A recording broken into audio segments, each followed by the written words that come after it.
Melanjutkan cerita sebelumnya, di mana Ye Xingyun kehilangan akal sehat. Dia berusaha memakan darah Ghost World Beast dan mengamuk di dalam gua. Sebuah gumpalan api memasuki tubuh Ye Xingyun. Sesaat dia tersadar. Sayap tulang keluar dari punggung Ye Xingyun. Sayap itu sebelumnya berwarna putih dengan cahaya merah. Setelah menghisap darah Ghost World Beast, terjadi perubahan pada tubuh naga haus darah Ye Xingyun. Warnanya menjadi perak dengan cahaya putih menyelimutinya. Itu dikatakan pengikat jenis ganda. Pada saat perubahan membuat dinding gua runtuh dan Ye Xingyun tertimbun di dalam reruntuhan. Setelah sadar, Ye Xingyun menuju ke Kaisaran Qinghai mencari Putri Qinghai Luoyao. Akan tetapi, perubahan besar telah terjadi. Saat ini, kekaisaran sudah diambil alih oleh Xingming, ayah Tiancheng. Putri Qinghai Luoyao sudah pergi, diikuti dengan orang-orang dari Akademi Qinghai. Xingming memiliki kekuatan kuil iblis Sang yang melindunginya. Dalam keadaan terpojok karena Ye Xingyun mengamuk di istana, Penatua Nasional muncul. Wajah Xingming sangat bahagia. Dia meminta bantuannya untuk membunuh Ye Xingyun. Penatua Nasional kesal. Dia mengacungkan jari tengah kepada Ye Xingyun sambil berusaha menahan emosi. Ini sungguh kacau. Hatiku sudah tidak sanggup lagi. Kau sampah. Seluruh keluargamu juga sampah. Kekesalan Penatua Nasional diluapkan kepada Ye Xingyun. Di lain sisi, Ye Xingyun memegang pedangnya. Dia mempersiapkan teknik untuk menyerang Penatua Botak. Sesaat, Ye Xingyun melompat, mengarahkan pedangnya. Dia berteriak, Rattlers Sword. Pedang diarahkan, tepat di depan wajah Penatua Botak. Merasakan serangan Ye Xingyun yang lambat, Penatua Botak sedikit santai, menahan serangan dari Ye Xingyun. Sebuah teknik muncul di depannya, membentuk sebuah simbol. Sesaat perubahan terjadi, simbol tersebut berubah menjadi bola, yang saling terikat seperti sebuah tasbih. Ledakan terjadi. Hal itu membuat Penatua Botak terpental beberapa langkah ke belakang dan membentuk garis lurus di lantai. Kepala botaknya mengeluarkan banyak urat. Dia sangat marah. Semuanya, bunuh monster ini untukku. Teriakan dikeluarkan oleh Penatua Botak. Setelah perintah itu dikeluarkan, 4 orang biksu keluar, mengepung Ye Xingyun dari keempat arah. Mereka sudah mempersiapkan serangan untuk Ye Xingyun. Kekuatan berwarna biru mengelilingi tubuh Ye Xingyun. Dia mengeluarkan tekanan. Thunder Sword. Seekor naga dibentuk dari kekuatan Ye Xingyun. Naga tersebut menggigit tubuh biksu yang mencoba menyerang Ye Xingyun. Darah dikeluarkan dari bagian tubuh yang digigit. Kekuatan sang naga sangat kuat, hingga membuat para biksu tidak bisa memberikan perlawanan sedikit pun. Di lain sisi, Ye Xingyun masih memerintahkan naga tersebut. Dia mengangkat tangan. Cahaya bulat berwarna biru bersinar di atas telapak tangannya. Semua bawahan yang diperintahkan oleh Penatua Botak akhirnya terbunuh. Penatua Botak mulai merasakan teror dalam hatinya. Dia ketakutan melihat Ye Xingyun yang berjalan maju mendekatinya. Rasa takut itu dibuang oleh Penatua Botak. Dia mengeluarkan teknik lain. Tangannya ditakupkan di depan dada. Berkumpullah roh surga dan bumi. Penatua mengeluarkan tekniknya. Teknik tersebut membentuk sebuah pagoda berwarna putih menyelimuti tubuhnya. Serangan pedang yang dikeluarkan oleh Ye Xingyun dihalangi oleh pagoda tersebut. Ye Xingyun cukup terkejut dengan teknik yang sudah lama dia kenal. Itu adalah pagoda iblis. Penatua Botak menatap Ye Xingyun. Dia berkata, haha, monster pemberani, kau telah melakukan semua hal buruk. Dan dosa-dosamu tidak bisa diampuni. Sekarang, kau ingin membunuhku dan orang-orang suci lainnya. Apakah kau tidak takut tersambar petir? Perkataan yang dikeluarkan Penatua Botak tidak dipedulikan oleh Ye Xingyun. Dia kembali menghayunkan pedang tanpa ampun ke arah Penatua Botak. Pedang Ye Xingyun kembali terbentur dengan pagoda iblis. Di dalam pagoda, Penatua Botak membuat sikap berhati-hati karena takut pagodanya dihancurkan oleh Ye Xingyun. Namun hal itu tidak terjadi. Penatua Botak tertawa melihat serangan Ye Xingyun tidak berdampak terhadapnya. Dia menunjuk Ye Xingyun. Monster pemberani, jika kau tidak ingin mati, kau harus mundur sekarang. Penatua Botak merasa kalau kekuatannya lebih kuat daripada Ye Xingyun. Di lain sisi, Ye Xingyun mengeluarkan api dari tangannya. Api tersebut bertambah besar, menyelimuti seluruh tangan Ye Xingyun. Kemudian, Ye Xingyun kembali menyerang Penatua Botak dengan tangan tersebut. Tangan Ye Xingyun menempel pada wajah Penatua Botak. Pada bagian mata Penatua Botak keluar api. Penatua Botak mencoba berteriak, akan tetapi kekuatannya mulai menghilang. Ye Xingyun menoleh ke belakang. Di sana ada Kaisar Xingming yang mencoba pergi. Ye Xingyun melempar Penatua Botak yang sudah tidak bernyawa. Dia berjalan ke Xingming dengan wajah datar. Berpindah ke tempat lain, terlihat banyak mayat. Sepertinya di tempat ini baru saja terjadi pertempuran. Dari seragam yang dikenakan oleh mayat-mayat tersebut, sepertinya tidak asing. Ini adalah orang-orang dari keluarga Sang Ji. Saat ini, Ye Xingyun sudah berada di keluarga Sang. Dia terkejut melihat keluarga Sang hancur. Ye Xingyun bergegas pergi ke medan gravitasi. Dia berteriak, memanggil Sang Tianma, yang sebelumnya berada di lantai 10 medan gravitasi. Teriakan terus dikeluarkan.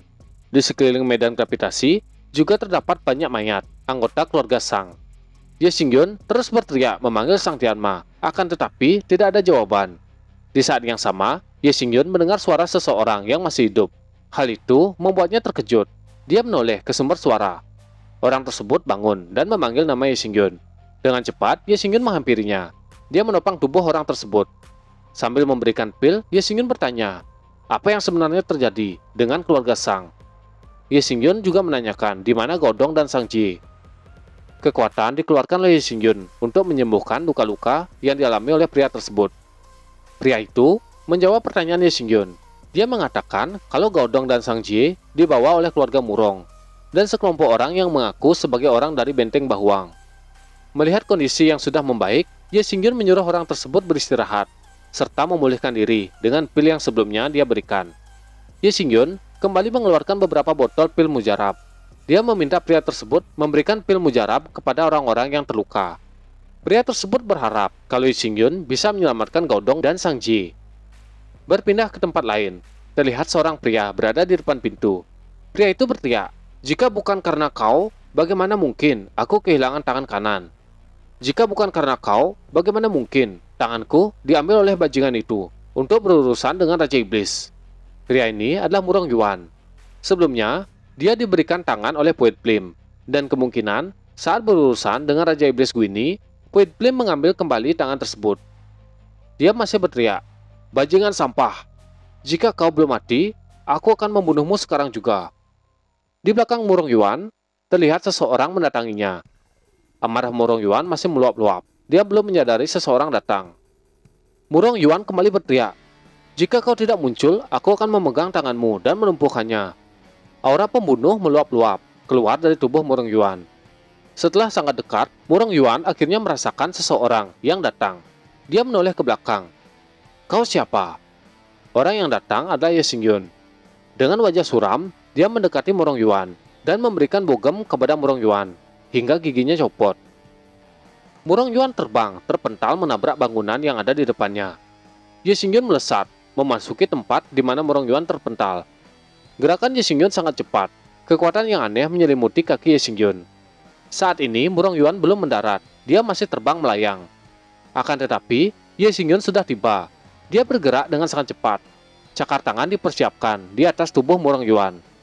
Cakar tangan Ye Xingyun mendekati leher Murong Yuan. Saat ini, Murong Yuan akhirnya sadar apa yang sebenarnya terjadi dan siapa yang memberikan pukulan kepadanya. Murong Yuan mendarat di lantai dengan tangan Ye Xingyun yang sudah berada di atas, mencekik leher Murong Yuan. Ye Xingyun akan memukul wajah Murong Yuan. Sebelum itu terjadi, Murong Yuan sangat terkejut. Sebelumnya dia mengetahui kalau Ye Xingyun sudah mati. Pukulan Ye Xingyun mendarat tepat di atas wajah Murong Yuan. Wajah Ye Xingyun masih datar. Dia memukul Murong Yuan tanpa ekspresi sedikit pun. Merasa puas, Ye Xingyun bertanya ke Murong Yuan, di mana Gaodong dan Sang Ji. Dengan wajah babak belur, Murong Yuan masih bisa tersenyum.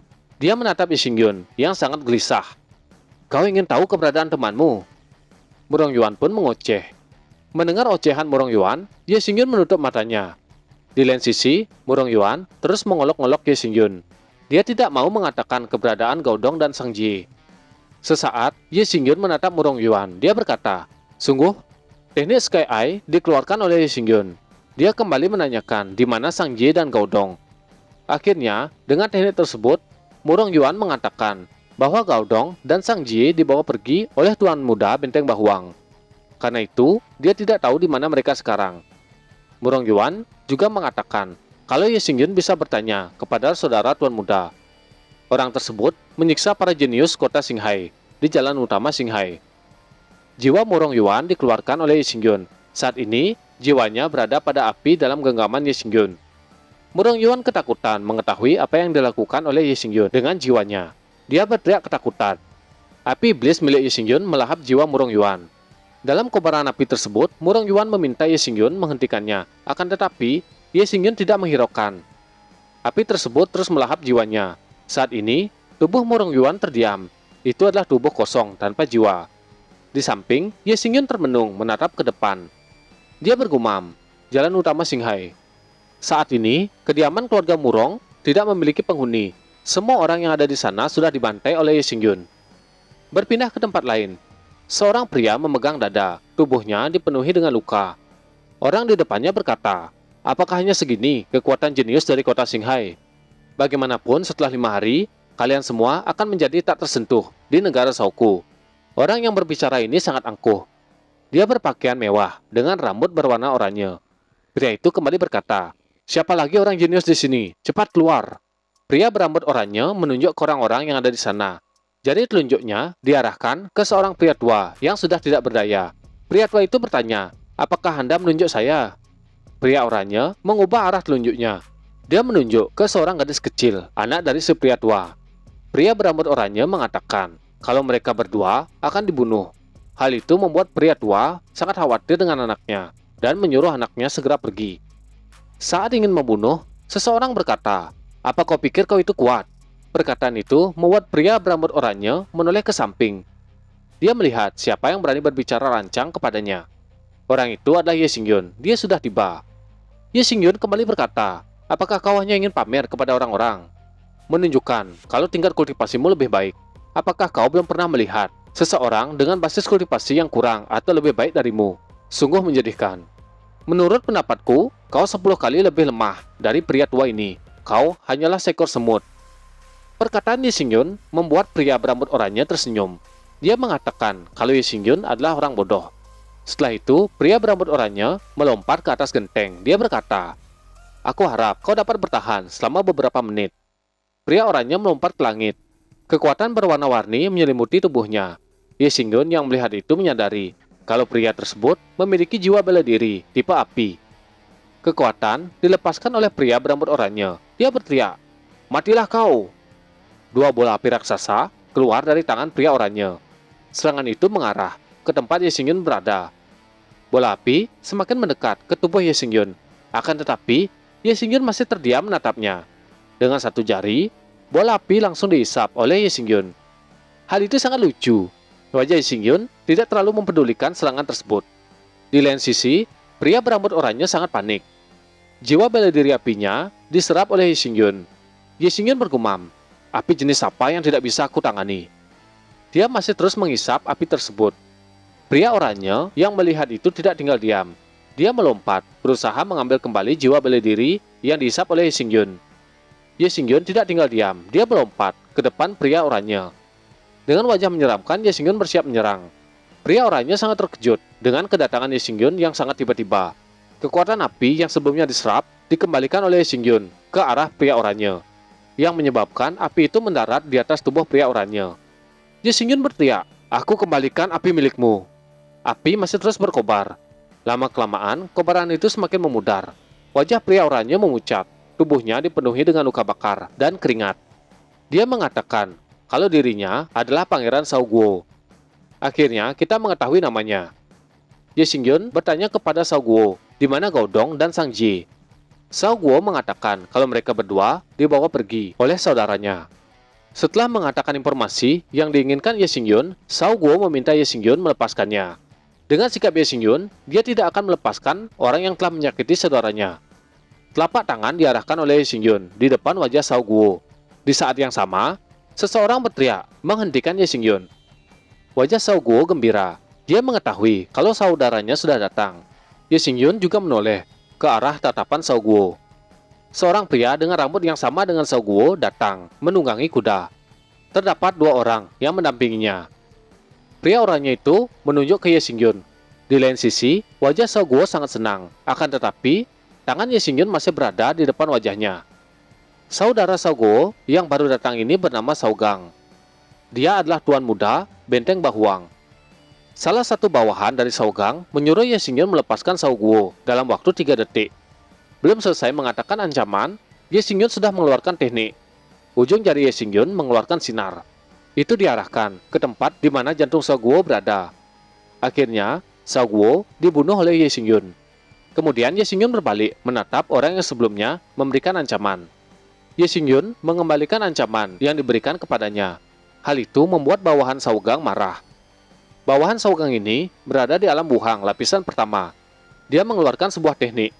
Kekuatan berwarna biru keluar dari telapak tangan. Serangan itu diarahkan ke Ye Xingyun. Dengan gerakan petir, Ye Xingyun bergerak melewati tubuh pria tersebut. Setelah Ye Xingyun melewati pria tersebut, dia memasukkan pedang tanpa ampun ke dalam sarung. Pria yang dilewati oleh Ye Xingyun masih belum menyadari apa yang dilakukan oleh Ye Xingyun. Tapi, pada leher pria itu keluar darah. Serangan singkat yang dilakukan oleh Ye Xingyun langsung membunuh pria tersebut.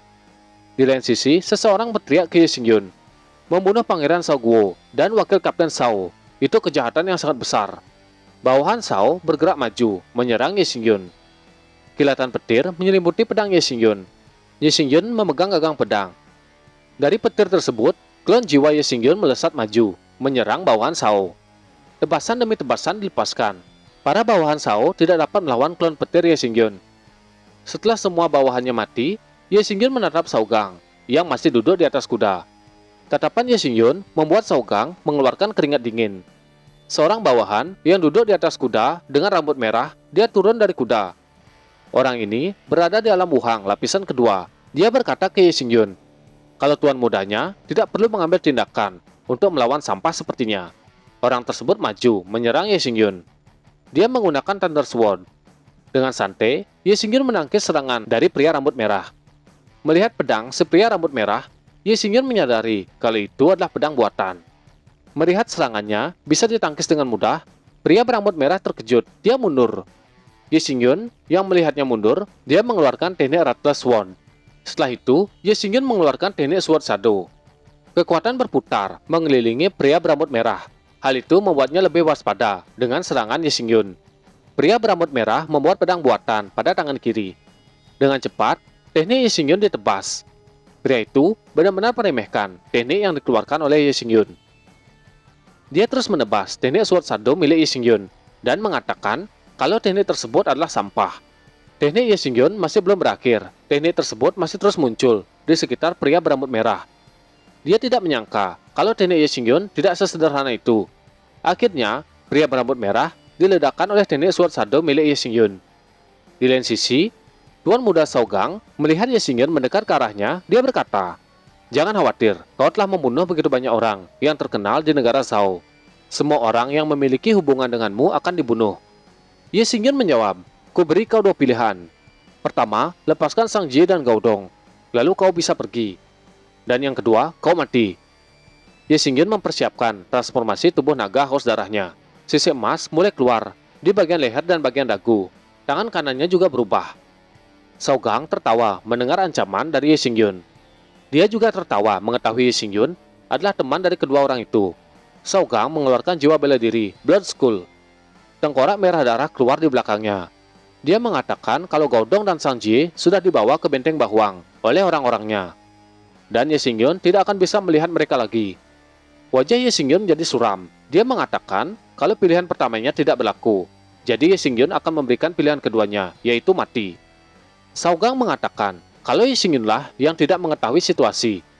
Tidak menunggu lebih banyak omongan dari Shao Gang, Ye Xingyun menggunakan teknik mata, Sky Eye. Sebuah sinar keluar dari mata kanan Ye Xingyun. Hal itu membuat Shao Gang tidak bisa bergerak. Tubuhnya gemetar menatap mata Ye Xingyun. Di lain sisi, Ye Xingyun melompat bersiap memberikan pukulan kematian. Jari diarahkan ke Shao Gang. Sebuah sinar keluar dari ujung jari Ye Xingyun. Dia berteriak, jari Kaisar Timur. Kekuatan itu melesat seperti laser, mengarah ke Shao Gang, dan menghancurkannya dengan mudah. Jiwa bela diri Blood Skull juga dihancurkan. Ye Xingyun berjalan melewati mayat Shao Gang dan bawahannya.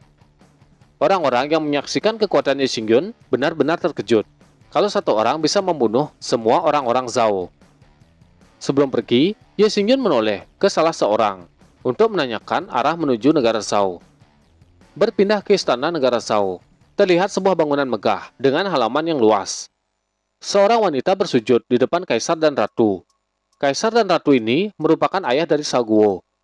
Wanita yang bersujud mengatakan, "Yang mulia, apakah Anda benar-benar melakukan ini?" Wanita yang bersujud adalah ibu dari Shao Xiaoyao. Dia kembali berkata, "Shao Xiaoyao adalah anakmu. Jika kau menjualnya ke Papilion Mutan, sama saja kau memberikannya kematian." Wanita itu meneteskan air mata. Kaisar merasa kesal dengan perkataan wanita tersebut. Sebuah tamparan mendarat di pipinya. Kaisar mengatakan kalau wanita di depannya tidak memiliki hak untuk mengatur apa yang dia lakukan. Di saat yang sama, seorang prajurit datang dan melapor. Seketika, Kaisar menoleh ke prajurit. Prajurit itu sangat gugup. Dengan perasaan takut, prajurit itu berkata kalau pangeran mengalami masalah. Kaisar mempertanyakan apa yang terjadi dengan pangeran. Prajurit itu memberanikan diri. Dengan tubuh gemetar, dia mengatakan kalau pangeran sudah mati. Informasi itu membuat Kaisar dan Ratu syok. Keringat dingin keluar, menetes dari wajahnya. Sang Ratu sangat marah. Dia menyambak rambut wanita di depannya. "Oh iya, Shao Xiaoyao yang dimaksud di sini adalah saudara Ye Xingyun, si jambul merah. Jadi kita panggil saja si jambul merah." Mata sang ratu memerah, amarahnya meluap. Dia berteriak, "Apa kau yang mengirim seseorang untuk melakukan ini?" Dia menguatkan jambakannya. Tamparan kembali mendarat pada wajah dari ibu si jambul merah. Sang ratu yang mengetahui anaknya sudah mati hanya bisa melampiaskan amarah kepada ibu dari si jambul merah. Dia memberikan makian. Tamparan demi tamparan terus mendarat pada wajahnya. Sesaat, seseorang memegang tangan sang ratu. Hal itu membuatnya kesal. Sang ratu menoleh. Sebuah tebasan pedang mendarat pada tangan kanan sang ratu dan langsung memotongnya. Orang yang melakukan itu adalah Ye Xingyun. Dengan wajah dingin, Ye Xingyun memotong tangan sang ratu yang digunakan untuk menampar ibu si jambul merah. Wajah sang ratu memucat. Dia tidak menyangka ada seseorang yang berani memperlakukannya dengan begitu kejam. Tatapan Ye Xingyun membuatnya terjatuh. Dia ketakutan. Di belakang Ye Xingyun, Kaisar menanyakan siapa sebenarnya Ye Xingyun. Ye Xingyun mengatakan kalau dia adalah pembunuh anaknya. Kemudian Ye Xingyun mendatangi ibu jambul merah. Kaisar yang diabaikan, dia sangat marah. "Kau membunuh anakku. Beraninya kau membunuh anakku." Ye Xingyun tidak merespon. Dia menanyakan kepada wanita di depannya, apakah dia adalah ibu si jambul merah. Ye Xingyun mengatakan kalau dia adalah teman dari anaknya, dan memintanya agar tidak khawatir dengan si jambul merah, karena Ye Xingyun akan pergi untuk menyelamatkannya. Ye Xingyun menyuruh wanita tersebut bersembunyi di belakangnya, sementara dia akan membereskan masalah yang terjadi. Di lain sisi, amarah sang kaisar meluap-luap. Dia mengeluarkan pedang, Emperor Sword Soul. Kaisar adalah seorang ahli yang berada di alam Wuhang lapisan ketiga. Saat ini, Ye Xingyun menggunakan transformasi tubuh naga haus darah. Dia juga sudah berada di lapisan 9 alam realitas yang. Ye Xingyun mengatakan kalau kematian Shao Guo sepenuhnya karena kesalahannya sendiri.